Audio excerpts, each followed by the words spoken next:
ایک دفعہ میں نے اس کا ذکر کیا تھا تو ایک ہومیوپیتھ صاحب جن کو میں نے سکھایا ہوا ہے، وقف جدید میں مجھ سے کلاسیں لیں اور انہوں نے بڑا سخت احتجاج کا خط لکھا کہ آپ نے تو ہومیوپیتھک کا فلسفہ ہی بگاڑ دیا ہے. آپ کہتے ہیں ہاتھ پہ چھڑکو، ہاتھ پہ چھڑکتے ہی وہ سب کچھ ضائع ہو جائے گا، وہ تو بڑی احتیاط سے صاف کاغذ پر منہ میں ڈالنا چاہیے. ان کو یہ نہیں پتا کہ عام طور پر ہاتھ منہ سے بہت زیادہ صاف ہوتے ہیں.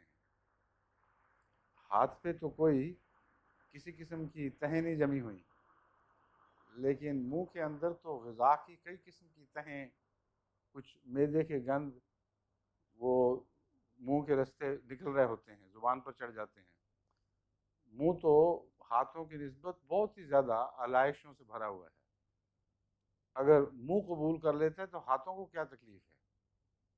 اس لیے بالکل وہم ہے، اور میں تو ہمیشہ اس طرح کرتا ہوں کہ مجھ پر تو کبھی بھی ہومیوپیتھی کو اثر نہیں دکھانا چاہیے، نہ میرے بچوں پر. اور اللہ کے فضل سے 30-40 سال ہو گئے ہیں، شاذ ہی کبھی کوئی ایسا معاملہ ہو کہ ڈاکٹر کی طرف کسی بچے نے رجوع کیا ہو. جب میں ہوتا ہوں تو خدا کے فضل سے ضرورت نہیں پڑتی. میں دورے پر ہوتا تھا، کبھی کبھی چلے بھی جاتے تھے ڈاکٹر کے پاس،